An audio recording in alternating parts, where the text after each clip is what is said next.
Innal hamdalillah nahmaduhu wa nasta'inuhu wa nastaghfiruh wa na'udzu billahi min shururi anfusina wa sayyiati a'malina. Man yahdihillahu fala mudilla lahu wa may yudlilhu fala hadiyalah. Asyhadu an la ilaha illallah wahdahu la syarikalah wa asyhadu anna Muhammadan abduhu wa rasuluh la nabiyya wa la rasula ba'dah, amma ba'du. Ma'asyiral muslimin rahimana rahimakumullah. Alhamdulillah, bersyukur pada Allah Subhanahu wa taala yang telah memberikan kenikmatan kepada kita semuanya. Salawat serta salam tercurah limpahkan kepada junjungan Nabi kita Muhammad sallallahu alaihi wasallam dan kepada orang-orang yang senantiasa istiqamah dalam mengikuti sunnah beliau dengan baik hingga yaumil qiyamah. Ma'asyiral muslimin rahimana rahimakumullah, insyaallah taala kita akan bahas di antara kebaikan-kebaikan agama Islam adalah menetapkan syariat muamalah, dan tema kita adalah faedah dari muamalah yang syar'i. Kita kasih kalimat belakangnya adalah yang syar'i, karena setiap muamalah yang syar'i secara syariat itu syar'i, dan syar'inya itu sesuai dengan syariat Islam, maka pasti akan mendatangkan faedah. Apa faedah? Keuntungan, akan mendatangkan manfaat, akan mendatangkan kebaikan. Tapi setiap transaksi muamalah yang syar'inya tidak secara syar'i, maka tidak akan mendatangkan faedah. Maksudnya gimana, Ustaz? Ada enggak, Ustaz, transaksi yang katanya syar'i tapi ternyata tidak syar'i? Banyak. Bank yang katanya langsung nyebut aja ini. Baru mulai langsung ngegas sana sini nih. Makanya anak tuh bahas muamalah tuh sebenarnya enggak cocok. Enggak cocok. Cuman karena judul di kitabnya bagian itu ya gimana? Harusnya yang bahas ini Ustadz Abi Ibrahim gitu loh. Tapi karena judulnya bagian pembahasannya bagian ini, ya sudah. Kita bahaslah sedikit. Benar-benar anak sebenarnya merasa nggak cocok untuk bahas muamalah, karena nanti takut keceplosan nyebut instansi apa aja saya sebut. Karena banyak sekali yang katanya sistem perbankan yang syariah, tapi syariahnya bank yang dipakai, bukan syariahnya Islam. Bank syariah, pinjaman, ya, bunganya ringan. 0,50, enggak sampai 1%, Ustaz. 0, kok. Ya, tapi kan riba tetap, meskipun kecil. Kata syariah, ya. Dan ini Ustaz syariah, ya berarti syariahnya bank yang dipakai, bukan syariahnya Islam. Apakah setelah itu akan mendatangkan faedah dan manfaat? Maka jawabannya tidak. Setiap transaksi yang didasari dengan syariat, maka pasti akan mendatangkan faedah dan keuntungan. Dan setiap transaksi yang tidak didasari oleh syariat, maka tidak akan pernah mendatangkan keuntungan. Yang ada adalah kerugian. Kalau orang bertransaksi dengan transaksi yang tidak syar'i, yang haram, kemudian dia merasa beruntung dengan itu, maka ketahuilah sesungguhnya dia sudah pada satu langkah pada kerugian. Ya, orang yang ngerasa untung dengan transaksi haram, itu pada hakikatnya dia sedang menuju satu langkah menuju kerugian. Karena pada hakikatnya nggak akan memberikan keberuntungan sama sekali. Dan itu yang disadari oleh Nabi SAW sejak awal beliau berhijrah. Ana sudah pernah sampaikan kalau nggak salah, tapi sudah lama.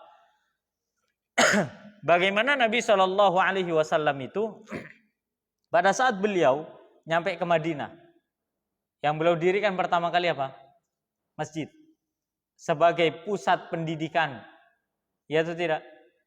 Pendidikan agama Islam, pendidikan duniawi, pendidikan jihad, pendidikan jasmani dan sosial kepada masyarakat. Perkumpulan umat di mana? Di masjid. Pusatnya di masjid. Dan dahulu nggak ada madrasah sekolah, masih belum ada. Nabi sadar pendidikan yang pertama kali harus diterapkan, didirikanlah masjid. Kemudian bagaimana yang berikutnya agar supaya dakwahnya semakin kuat? Beliau mendirikan pusat perekonomian. Tidak tanggung-tanggung, dibuatlah oleh Nabi SAW setelah masyarakat tahu diajarkan tentang halal haram, dibuatlah pasar Madinah. Dibuatlah pasar Madinah. Dan tahukah Anda, pasar Madinah itu berseberangan dengan pasar Bani Yahudi. Jadi, kalau seumpama nih, mek ngarepan embong tok. Sampai sini. Cuman seberang embong. Enggak jauh. Kenapa? Karena Nabi tujuannya adalah agar supaya pasar Yahudi tutup.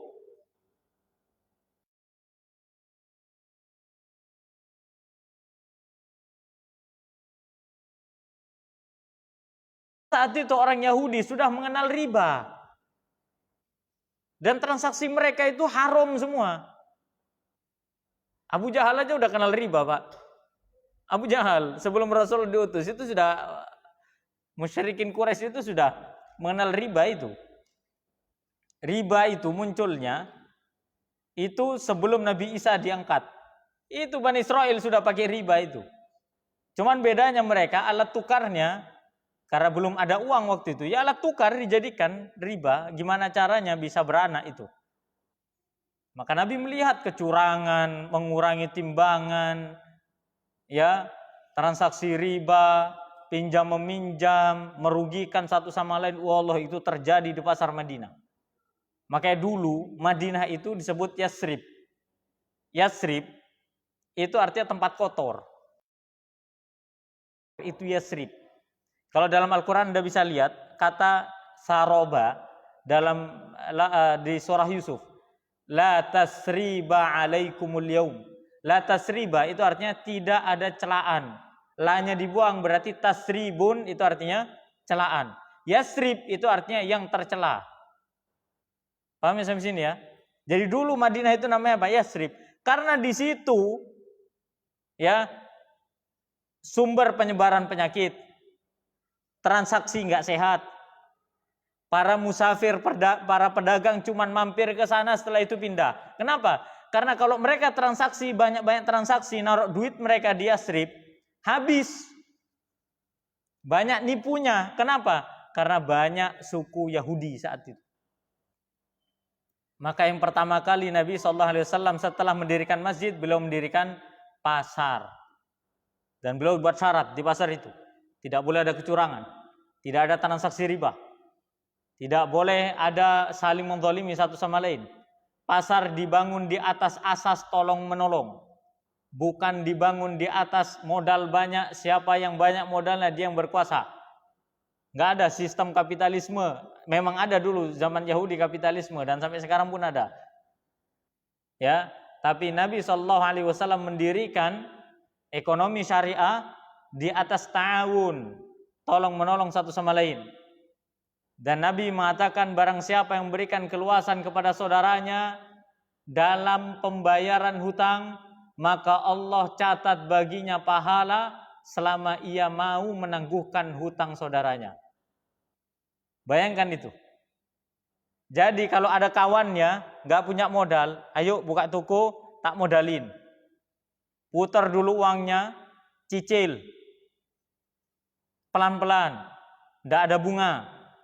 Ayo sama-sama sukses. Sehingga pasar Madinah saat itu mengalahkan pasar yang ada di Syam. Mengalahkan pasar yang ada di Kufah. Mengalahkan pasar yang ada di Yaman. Dan barang-barang internasional, komoditi barang dagangan internasional mampir semua ke Madinah. Karena mereka tahu, para pedagang tahu, sekarang di Madinah ada pasar baru. Pasar yang gak akan pernah rugi. Pasar yang gak akan pernah ada penipuan. Akhirnya pasar Yahudi pun ditutup, disertai dengan terusirnya orang Yahudi dari Madinah. Lihat cara Nabi SAW dalam membangun ekonomi syariah. Beliau gak sembarangan. Beliau tidak menghalalkan segala cara. Asas beliau tidak sekedar mencari keuntungan sebanyak-banyaknya, tidak. Tetapi kapanpun ekonomi bisa dibangun di atas kejujuran, di atas ta'awun, saling tolong-menolong satu sama lain, maka disitulah terciptalah ekonomi yang sehat.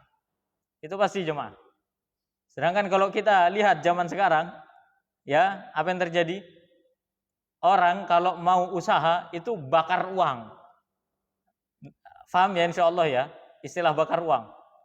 Artinya modalnya harus gede, itu bukan untuk pengadaan barangnya, beda. Kadang pengadaan barang 100 juta, ngiklannya itu bisa 200. Paham ya maksudnya ya? Ngiklannya, barangnya 100 juta, itu ngiklannya aja itu bisa 150, bisa 200. Sek mahalan iklannya. Makanya gimana caranya pedagang mau jualan dengan harga yang terjangkau? Kalau seandainya cara ngiklannya saja seperti itu. Belum lagi ya. Belum lagi ini ya. Kalau seandainya, kalau di situasi sekarang ya, dengan perang-perangan harga, banting-bantingan harga, kita kulak 10.000, mau dijual, orang mengatakan, Pak, di sana 5.000. Betulan dia bawa barang 5.000 rupanya. Anda survei 5.000. Mau tidak mau Anda harus banting harga. Banyak tidak seperti ini? Banyak. Dan alangkah tidak sehatnya di zaman sekarang masalah muamalah. Bisnis muamalah itu banyak yang enggak sehat. Banyak yang enggak sehat. Ya, caranya itu banyak yang enggak sehat. Oleh karenanya, kalau mungkin kita bertanya, terus Ustadz, kalau saya mau buka bisnis ini contohnya, saya mau buka jualan atau bisnis, strateginya harus seperti apa? Strateginya seperti halnya orang-orang terdahulu saja. Anda buka, Anda jual, Anda iklan, tetap harus dengan perkembangan teknologi. Gak perlu terlalu ngoyo. Kalau saya ndak banyak modal untuk iklannya, nanti nggak ada yang beli. Jangan pernah berpikir seperti itu. Setiap orang pasti ada rezekinya. Setiap orang barang dagangannya pasti ada pasarnya. Intinya adalah pada kualitasnya. Intinya ada pada kualitasnya. Betul harga murah. Ya, tapi kalau tidak berkualitas, orang akan hilang kepercayaan. Betul barang dagangan Anda banyak, tapi kalau tidak berkualitas pun orang akan enggan. Ya, intinya di situ. Dan itulah Nabi SAW senantiasa jujur. Dalam kualitas harga dan kualitas barang, beliau jujur. Kalau ada cacat, dijelaskan cacatnya. Kalau barang ini murah, kulaknya berapa, sudah. Nggak mau ngambil untung terlalu banyak. Intinya bagaimana saya jualan dapat untung untuk bersodakoh. Selesai. Nggak sampai yang muluk-muluk. Dan pintar dalam melihat peluang. Oleh karena ya, betapa banyak orang yang memahami kalau mencari fulus, nih, lek suhulan, ya, kalau cari fulus nih, harus cepat, harus lari. Kita harus cepat Ustadz, mengejar peluang. Enggak gitu konsepnya. Karena Al-Quran tidak menjelaskan Anda harus cepat. Enggak. Kalau Anda buat dosa, apa kata Allah? Fafirru ilallah. Berlarilah kepada Allah. Kalau buat dosa, suruh lari ke Allah. Sudah? Kalau mau pergi ibadah, untuk mengejar akhirat, fas'au, bersegera. Tahu bersegera ya? Tidak berlari dan tidak pula berjalan santai. Paham sampai sini? Ini kalau konsep hidup ini. Dan Anda harus pahami itu. Kemudian untuk mencari dunia, famshu. Apa artinya famshu? Berjalan. Gimana sih berjalan? Ini kita berjalan santai saja. Sambil toleh kanan, toleh kiri mencari peluang. Insya Allah itu akan terbuka. Orang yang pandai dalam berbisnis itu bukan sekedar orang yang siapa yang cepat dia dapat, tidak.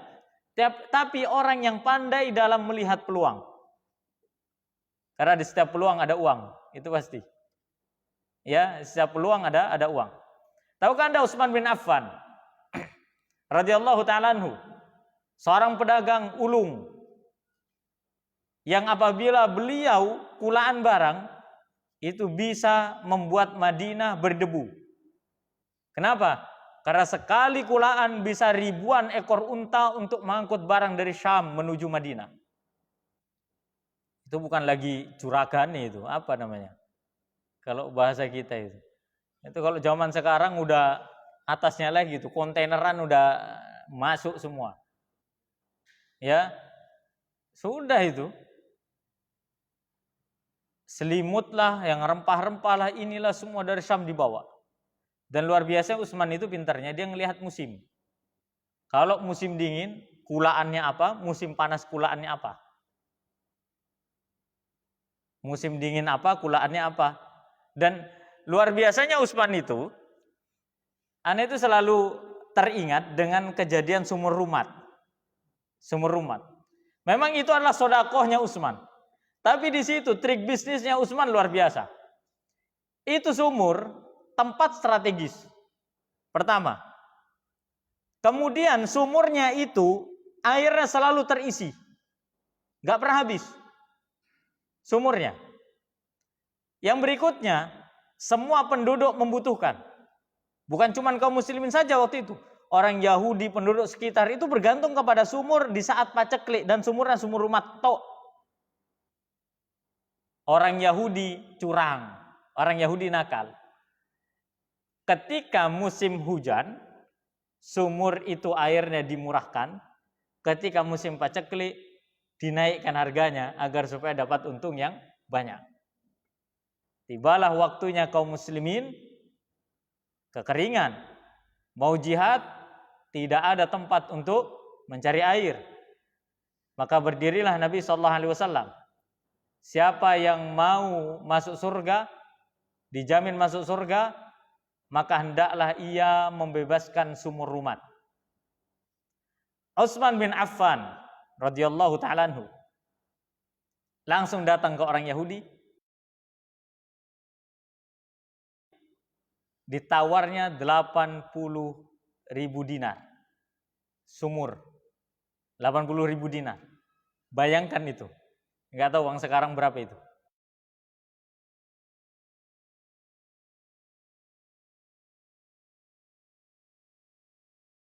$5,4 juta.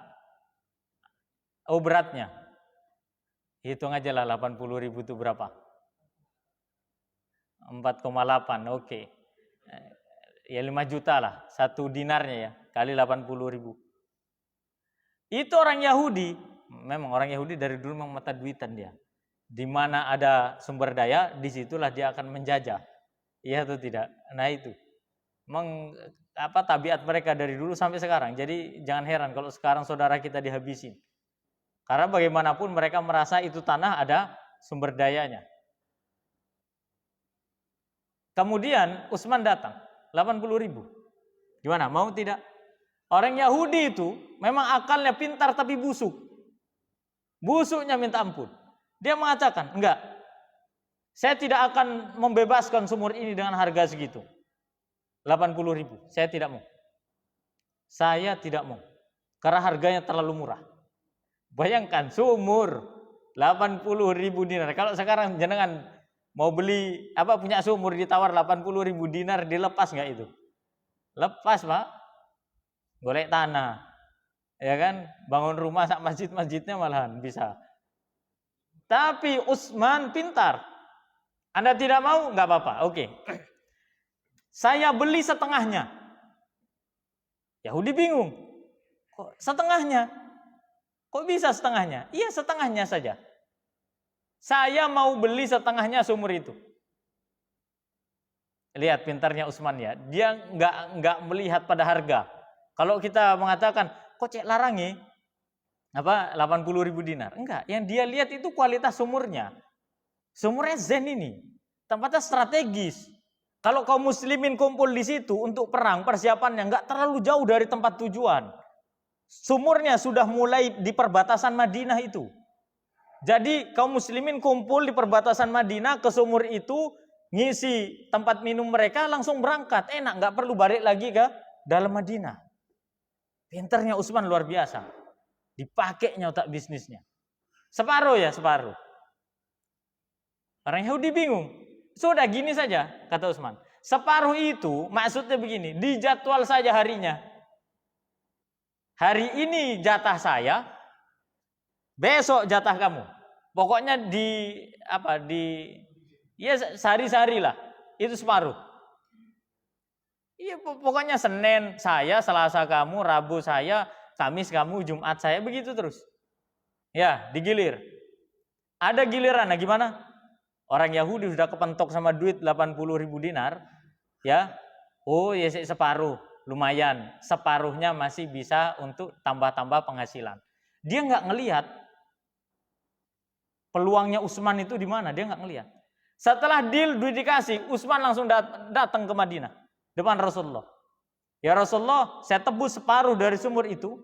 Hari ini waktu saya, besok waktu dia, besoknya waktu saya, dan saya berpesan kepada kaum muslimin, isilah penuh air-air kalian di saat hari jatah kalian tiba. Diisi semua.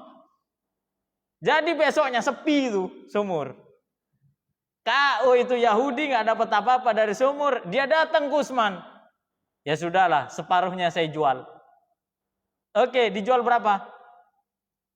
Langsung dikasih cek kosong lah kalau bahasa kita. Sama lah kayak harga kemarin. Ditebus lagi sama Utsman seperti harga di awal.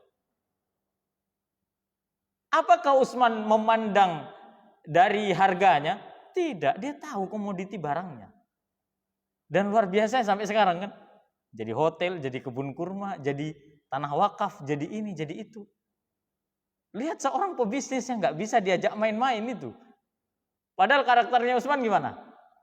Pemalu. Utsman itu kalau bertemu dengan orang yang baru dikenal, kemudian orang itu melihat dia, pipinya merah. Saking apa? Malu. Tapi kalau suruh menjadi ahli ekonomi, Masya Allah luar biasa. Abdurrahman bin Auf radhiyallahu ta'ala anhu dimiskinkan oleh pamannya dari Mekah.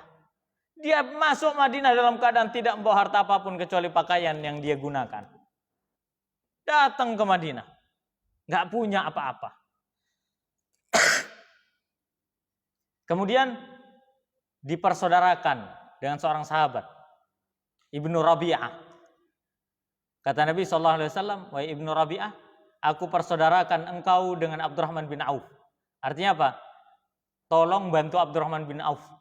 Bantu hidupnya karena dia adalah muhajirin dan engkau adalah suku Ansar. Maka Rabi'ah mengatakan kepada Abdurrahman bin Auf, wahai Abdurrahman bin Auf, aku memiliki beberapa tanah dan beberapa rumah. Silahkan kau pilih mana yang kau sukai, akan ku ikhlaskan, ku berikan untukmu. Aku punya 4 orang istri. Silahkan kau lihat semua, mana yang kau sukai akan aku ceraikan, nanti masa iddah selesai, yang 2 silakan Anda nikahi. Kalau kita gimana? Jazakallah khair, barakallahu fiik, mabruk, ada segala macam itu apa aja itu. Yang cuma-cuma, ya kan? Abdurrahman bin Auf seperti itu? Tidak, jiwa bisnisnya tinggi. Apa kata Abdurrahman bin Auf? Barakallahu fiik, semoga Allah membalasmu dengan kebaikan. Tunjukkanlah di mana pasar kalian. Di pasar itulah dia bertarung menjadi seorang saudagar kaya yang awalnya itu baru. Ana baru percaya orang memulai bisnis dari nol. Itu kisahnya Abdurrahman bin Auf. Kalau zaman sekarang nggak berani mengiyakan ana bisnis dari nol. Ini modal bapaknya. Turunan dari bapaknya. Iya atau tidak? Abdurrahman bin Auf dimiskinkan oleh pamannya. Abdurrahman bin Auf itu nggak disiksa di Mekah. Gimana mau disiksa lah wong dia saudagar kaya, terpandang, kaumnya nggak ada yang berani nyiksa Abdurrahman bin Auf. Pamannya mau nyiksa bingung. Akhirnya pamannya berkumpul memiskinkan Abdurrahman bin Auf. Kalau kamu mau hijrah saja, hartamu nggak boleh ada yang dibawa keluar dari Mekah. Dimiskinkan tidak? Dimiskinkan, dilepas sama Abdurrahman bin Auf. Apakah setelah Fatu Mekah harta Abdurrahman bin Auf di Mekah itu diambil lagi? Nggak ada. Habis. Dia ambil oleh keluarga yang masih kufar waktu itu. Habis sudah. Dia mulai bisnisnya di Madinah. Sampai-sampai kata Nabi SAW, wahai Abdurrahman bin Auf, kalaulah seandainya engkau membalikkan batu, sepertinya engkau akan menemukan dinar dan dirham. Saking apanya? Pintarnya. Di hari pertama dia berjualan seekor kuda, ya, dia beli seekor kuda 700 dinar. Dibeli 700 dinar kuda. Kemudian setelah itu dia pindah tempat, di pasar itu juga dia pindah tempat. Kudanya dipretelin, pelananya dipretelin, talinya dipretelin, aksesorisnya dipretelin. Dijual kudanya 700 dinar. Orang di pasar mengatakan, apakah engkau akan mengambil untung? Kata Abdurrahman, ya sudah, saya jual sebagaimana saya beli. Dijual 700 dinar. Orang beli kuda butuh pelana, butuh, dijual 30. Butuh tali, dijual. Ya udah, untungnya dari aksesoris itu. Pintar ya. Makanya kalau orang zaman sekarang trik bisnis enggak ada. Abdurrahman bin Auf sudah duluan itu. Sudah baru 1 minggu dia bisa menikah dengan seorang wanita dengan mahar emas sebesar 1 buah kurma, 1 butir kurma. Nggak tahu lihat kurma kita sekarang, kalau itu dalam bentuk batu atau emas, gram aja. Berapa itu beratnya? Dan itu maharnya siapa? Abdurrahman bin Auf, hasil kerjanya dia selama 1 minggu. Dan nggak mungkin duitnya semua dipakai untuk mahar. Pasti sudah punya yang lain-lain. Itulah Abdurrahman bin Auf. Barokah tidak? Barokah. Padahal kalau bisa dikatakan ya, bukankah itu trik bisnisnya jadul, Ustaz? Meskipun dibilang jadul, tapi pada akhirnya dia tercatat sebagai orang terkaya kan? Di dalam kitab sirah disebutkan ya bahwasannya Abdurrahman bin Auf itu hartanya sampai Rasulullah itu mengatakan, "Hai Abdurrahman bin Auf, aku melihat dirimu masuk surga dalam keadaan terbungkuk-bungkuk." Apa maksudnya? Saking beratnya, saking banyaknya dunia yang dia miliki. Dan itu yang bikin Abdurrahman bin Auf itu nangis. Di masa tuanya dia nangis. Nangis Abdurrahman bin Auf. Pada saat mau buka puasa sunnah, dia nangis. Apa yang dia tangisi? Ditanya oleh sahabat, kenapa engkau menangis? Dia mengatakan, sahib saya yang ikut perang Badar ini semua, sudah wafat. Lah saya, enggak wafat-wafat. Mereka sudah wafat, sedangkan saya masih bisa menikmati makanan. Nangis, bagaimana diriku?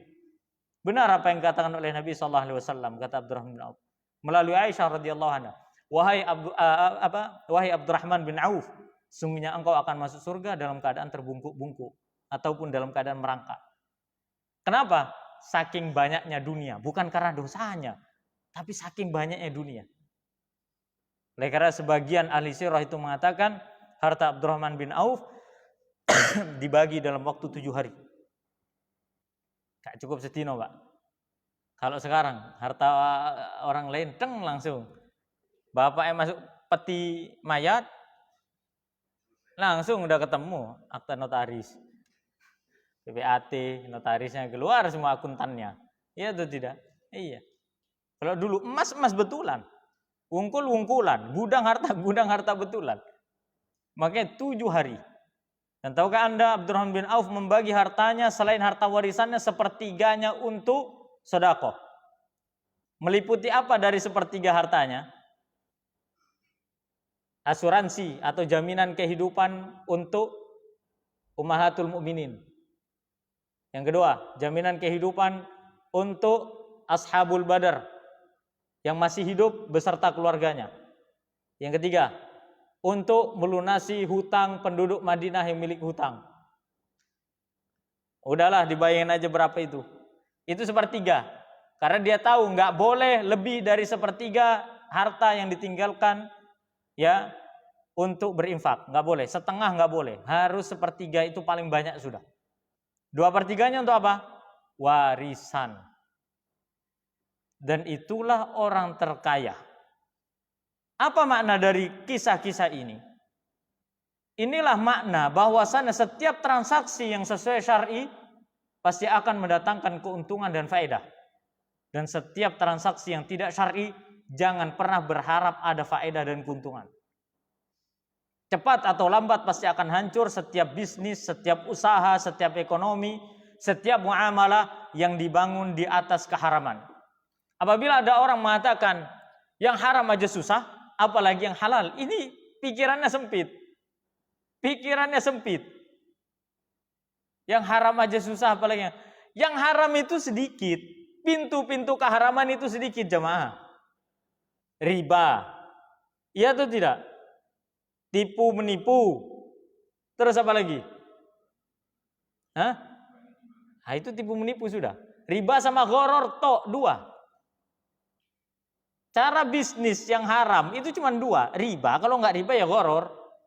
Tipu menipu, barang haram yang dijual itu masuk dalam kategori gharar. Sedangkan yang halal, banyak tidak? Banyak. Just tip, halal? Halal. Sewa menyewa halal? Halal. Punya rumah kontrakan disewain halal? Halal. Menjadi kontraktor halal? Halal. Halal, bisnis itu banyak. Yang haram cuma dua. Jangan nyentuh dua ini sudah. Riba sama gharar.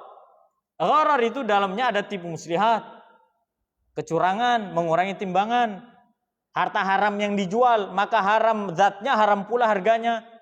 Apapun itu bentuknya, besar ataupun kecil, banyak ataupun sedikit. Paham sampai sini ya? Nggak usah nyentuh dua ini sudah. Sisanya, gas semua, nggak apa-apa. Nggak apa-apa. Jual beli kredit, halal tidak? Halal. Selama tidak jangan nyentuh riba sudah. Ustaz, jual beli dua harga bolehkah? Boleh tidak? Jual beli dua harga. Contoh, HP. Bang Arif mau beli HP kan? Oke, Bang Arif mau beli HP. HP ini harganya kalau cash 1,5. Kalau kredit 1,8. Antum kredit selama 1 tahun, nggak ada denda, nggak ada sita. Pilih mana? Harus ditentukan dulu sebelum kita pisah nih. Paham ya sampai sini ya? Nggak boleh pisah dulu baru ditentuin, nggak boleh. Harus ditentuin dulu. Oh, Ustaz, kredit aja 1 tahun 1.800.000. Per bulannya berapa? Per bulannya minimal 300 pembayarannya, atau minimal 200, maksimalnya sekian, atau maksimalnya semampunya. Minimalnya pokoknya 200. Sudah, itu halal tidak? Deal, sudah. Kasih HP-nya. Halal jadinya. Bisa kan? Bisa. Ya, bisa. Tanpa perlu orang ketiga. Yang jadi masalah itu sekarang, meskipun hampir nyebut lagi ya.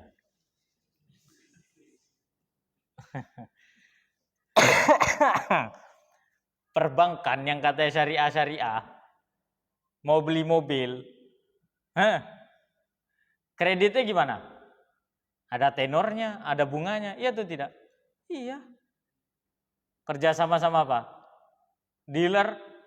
Bahkan di dealer itu,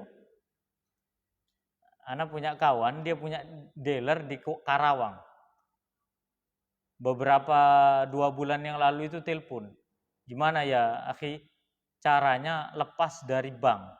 Soalnya saya dulu karena kejahilan saya, sekarang sudah ngaji itu. Di Karawang tuh udah ngaji, sering hadir kajian Ustaz Khalid, Ustaz Nuzul, udah ngerti-ngerti. Apalagi pernah kajian Ustaz Erwandi Tarmidhi, ketagihan katanya. Nah, baru tuh takut-takut tuh, kena antum sama Ustaz Erwandi. Ya, sudah buat dealer, asalnya itu dibangin semua. Jadi sampai mobil yang dipajang itu sudah punya bank. Makanya kenapa kadang dealer itu kalau sampean bawa duit 1 koper pun nggak dilayani, mobilnya nggak keluar kecuali 5 bulan. Ya atau tidak? Lah gimana mau dikeluarin mobilnya? Gimana mau dikeluarin mobilnya? Lawangnya di dealer yang dipajang masih nyangkut, belum keluar. Yang diutamakan yang mana dulu? Punya dealer apa bank dulu? Ya bank dulu lah. Terus kan salesnya yang punya dealer juga itu kan dapat apa namanya? Cipratan komisi dari bunga sama asuransinya. Iya kan?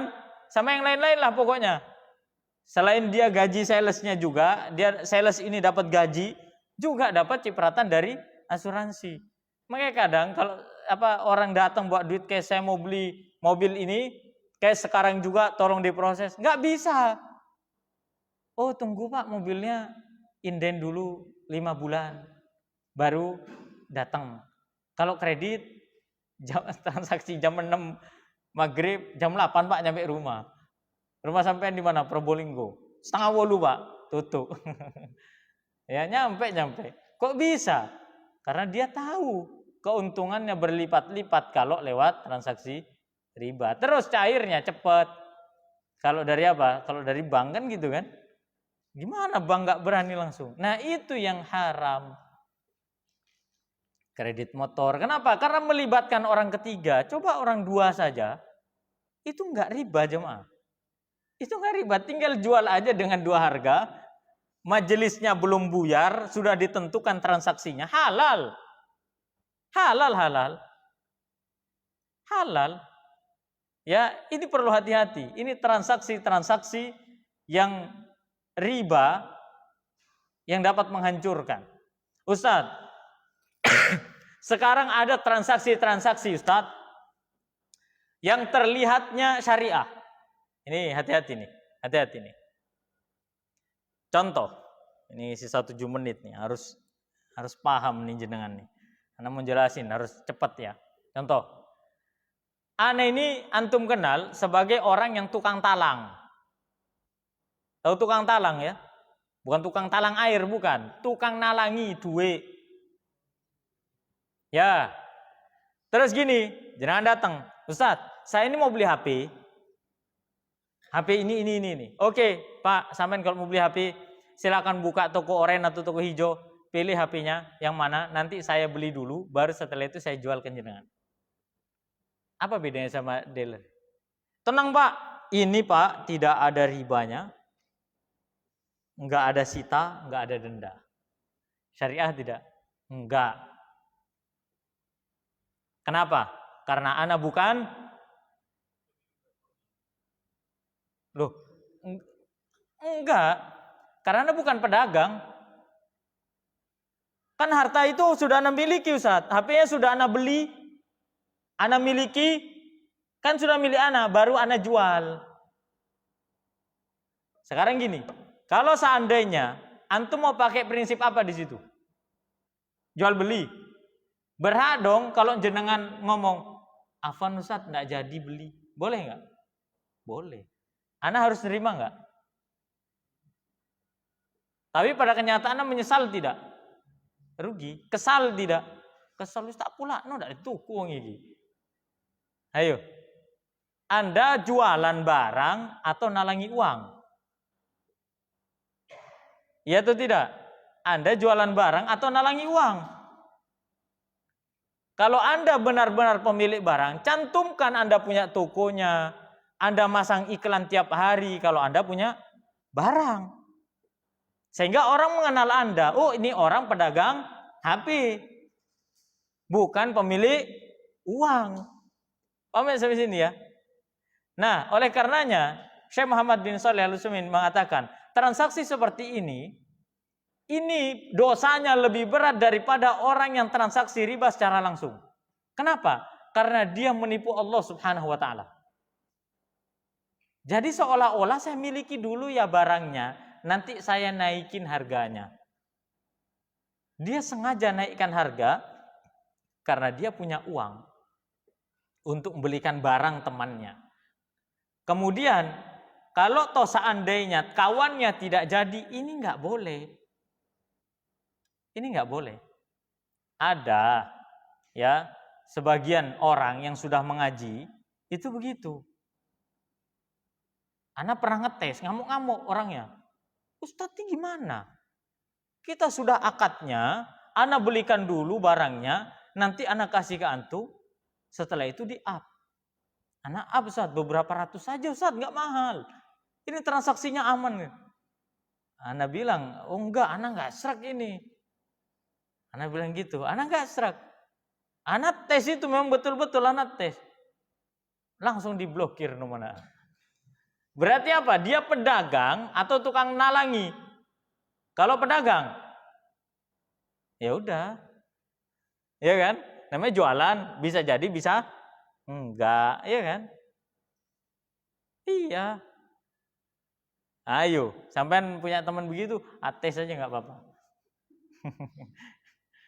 Ya, itu namanya tetap masuk dalam kategori gharar.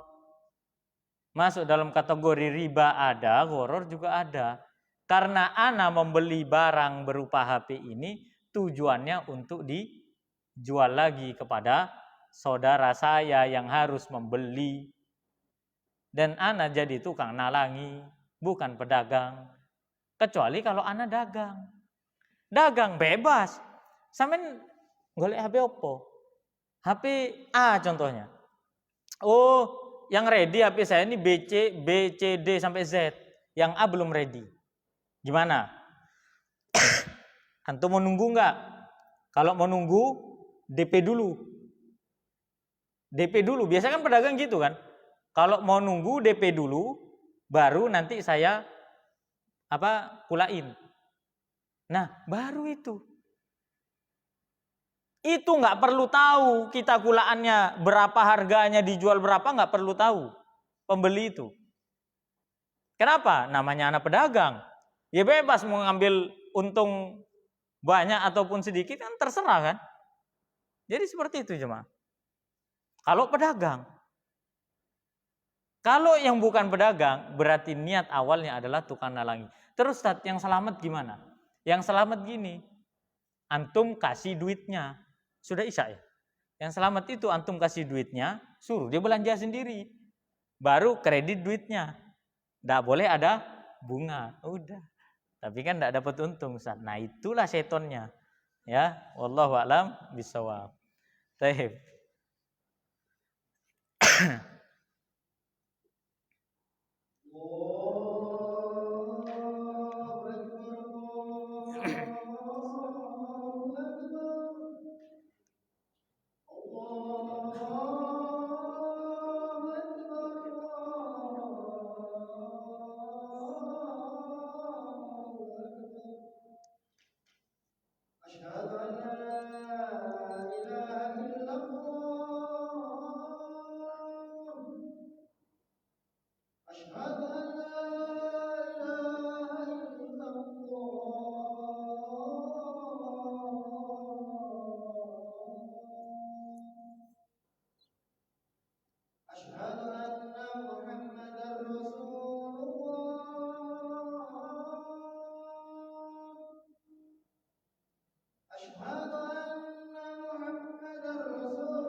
Baik, bismillahirrahmanirrahim. Alhamdulillahirabbil alamin wassalatu wassalamu ala Rasulillah wa ala alihi wa sahbihi wa man walah wala haula wala quwata illa billah amma ba'du. Baik. Jadi seperti halnya transaksi tadi yang Anda sebutkan terakhir, itu mungkin ada yang masih bingung ya, transaksi yang terakhir itu. Enggak kan? Enggak. Kenapa kok haram? Karena Anda sebagai posisinya pemilik uang. Sama kayak jenengan datang ke bank kan, saya mau beli rumah yang sono. Oh iya, bank itu jualan rumah apa bandani? Bandani.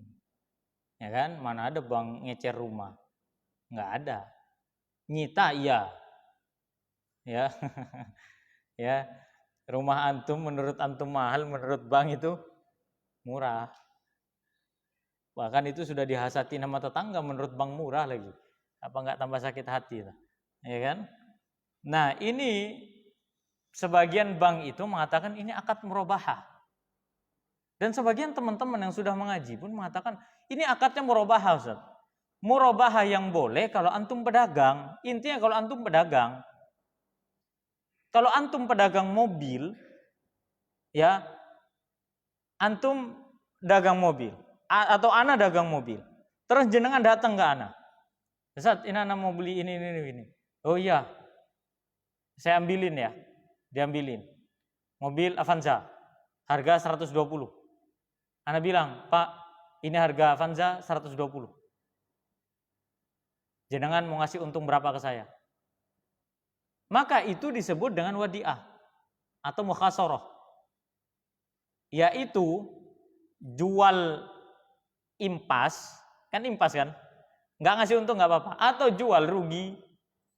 Ya ini barang lama ya. Yang sampean cari barang lama. Nggak apa-apa lah sampean beli 110. Itu namanya jual rugi. Dan dia sudah diberitahukan.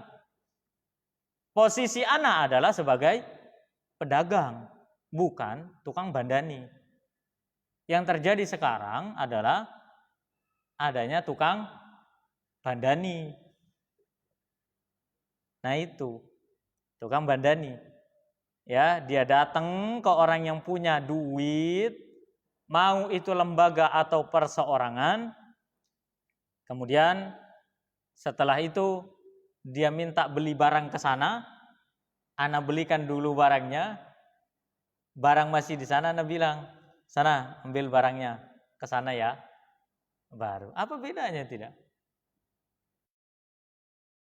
Barang itu kan dimiliki dulu. Emang antum pikir mobil yang di dealer-dealer itu punyanya dealer? Punyanya bank, itu dititipin di situ. Kalau bank mau ditaruhin mobil, mau taruh mana? Harus punya dealer sendiri lah. Dealer bank apa contohnya? Mana ada kan? Tidak ada. Oleh karenanya itulah yang terjadi. Ya, dan untuk pembahasan muamalah jamaah ya, ana tidak mau ditanya-tanya, ya, oleh antum ini. Nanti habis kajian tidak usah nanya-nanya. Silakan antum kalau mau nanya ke Ustadz Ali, ya, atau titip pertanyaan lewat WA, nanti ana uper ke Ustadz Ali. Jadi ntar tulisannya di bawah dijawab oleh Ustadz Abi Ibrahim Muhammad Ali. Jangan ana nanti keceplosan segala macam, janganlah. Ya. Dan untuk kita yang masih ada transaksi ribawi yang belum selesai, solusinya gimana, Ustaz? Selesaikan transaksi itu diiringi dan taubat kepada Allah dan jangan diulangi. Ingat, jangan diulangi. Karena bagaimanapun, transaksi itu adalah menghancurkan. Transaksi riba itu menghancurkan. Cepat atau lambat pasti akan hancur sehancur-hancurnya. Kecil ataupun besar sehancur-hancurnya pasti akan hancur. Ya, jadi jangan pernah menyentuh itu lagi. Kemudian Islam ini mengajarkan kepada kita dalam masalah muamalah untuk bersikap profesional, kemudian bertransaksi yang sederhana, yang mudah untuk difahami oleh sama. Sehingga transaksi-transaksi itu nggak ada cerita transaksi bisnis yang ketinggalan zaman, itu nggak ada. Semuanya relevan dalam zaman, selama mau mengikuti transaksi yang diajarkan oleh syariat. Dan transaksi dalam syariat ini banyak jemaah. Bisa wakalah, bisa. Apa wakalah itu? Mewakilkan. Maklar, bisa tidak? Bisa. Kita dapat duit dari menjadi maklar, bisa? Bisa. Ayo siapa yang bisa jualkan rumah ini nanti dapat komisi persenan. Boleh? Boleh. Halal. Selama dapat izin loh ya. Selama dapat izin. Kalau nggak dapat izin dari pemilik barang, maka nggak boleh. Ya, tidak boleh. Supaya dapat izin gimana? Ya hubungilah. Biasanya ada nomor-nomornya di situ. hubungi. Saya kalau bisa menjualkan dapat komisi berapa, perkenalkan nama saya begini-begini. Bahkan ada sekarang itu CV ataupun PT ataupun kantor tertentu yang memang jasanya adalah makelarin, makelarin apa namanya, ya rumah, mobil, properti dan yang lain-lain. Nah itu bisa tidak bisa, atau sewa menyewa, atau apa namanya, just tip itu tadi bisa, ya. Intinya banyak sekali transaksi-transaksi yang bisa dilakukan apabila menurut syar'i. Ada salah satu di antara hal yang mungkin kita tidak tahu ya. Itu ada yang disebut dengan tasarruf fuduli. Tasarruf fuduli itu adalah menggunakan uang orang yang kita kenal dan kita yakin orang ini ridho. Kita kembangkan uang itu menjadi bisnis atau yang menguntungkan. Tapi intinya adalah itu nanti akan kembali kepada pemilik harta. Paham ya maksudnya ya? Contoh, ada seorang sahabat yang sangat pintar sekali bertransaksi jual beli. Sampai-sampai Nabi SAW itu senang kalau minta tolong ke orang ini jualin barang atau beli barang. Dia pintar nawar, pintar jualan, pintar. Akhirnya pada suatu ketika Nabi itu memberikan 1 dinar kepada orang ini. Memberikan 1 dinar kepada orang ini, kemudian Nabi mengatakan, tolong belikanlah kambing. Belikanlah kambing. Ini orang saking pinternya, nawar ya. 1 dinar dapat kambing 2. Harusnya 1 dinar itu kambingnya 1. Ini enggak, 1 dinar dapat kambing 2. Sudah? Apakah dia pulang bawa kambing 2? Tidak. Dia diem di pasar, pindah, buka toko, tiba-tiba jual. Tiba-tiba dodolan, Pak. Bawa 2 kambing, ya, bawa 2 kambing ini. Ada orang datang, ayo siapa yang mau kambing ini, silakan, saya ada stok 2 ini 2 nih kambing yang bagus-bagus ini. Saya jual 1 dinar saja. Ada orang beli, Pak, 1 dinar, dikasih 1 kambing. Pulang dia ke depan Nabi SAW. Dia bawa kambing 1 ekor dan uang 1 dinar. Kambing 1 ekor, uang 1 dinar. Paham sampai sini ya? Berarti dia mengembangkan harta Rasulullah tanpa sepengetahuan Rasulullah. Tapi Rasulullah ridho tidak? Ridho. Bahkan Nabi mengatakan, semoga Allah memberkahi usahamu. Beliau bahkan memberikan hadiah kepada orang ini. Ya, ibarat kalau bahasa kita ya persenan lah untuk orang ini. Maka ini disebut dengan tasarruf fuduli. Artinya apa? Kalau atau seandainya kita ingin berbisnis, nggak ada modal, mungkin kita punya keluarga, ayo siapa yang mau nanam modal, nanti saya kembangkan, bisa tidak? Bisa, dikembangkan, nanti setelah itu sistem bagi hasil, mudharabah, ya bagi hasil, saya dapatnya berapa, pengelola, pemilik modal dapatnya berapa. Dikembangkan lagi itu, nanti dikembangkan lagi. Kalau berkembang itu pasti senang itu. Intinya adalah kita harus punya ilmunya dulu. Jangan kita nggak punya ilmu, otomatis nggak dapat kepercayaan. Modal, orang mau nanam modal juga kan nggak sembarangan. Ya, betapa banyak orang yang katanya butuh modal, tolong saya butuh suntikan modal, giliran disuntik modal, rugi malahan. Ya, maka ini harus belajar lagi berarti dalam masalah transaksi.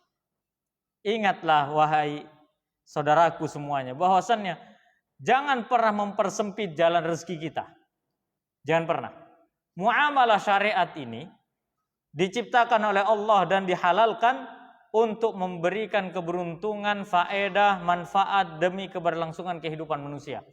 Allah tahu kita ini butuh makan, butuh minum, butuh dengan kebutuhan dasar. Allah tahu kita ini butuh beli ini dan itu. Oleh karenanya Allah halalkan jual beli. Yang Allah haramkan hanyalah 2 saja, yaitu riba dan gharar tadi. Jangan pernah berusaha menyentuh yang 2. Karena kalau sekali lagi bisnis kita menyentuh salah satu yang 2 ini, kalau tidak segera dibersihkan, cepat atau lambat pasti akan mendatangkan kerugian.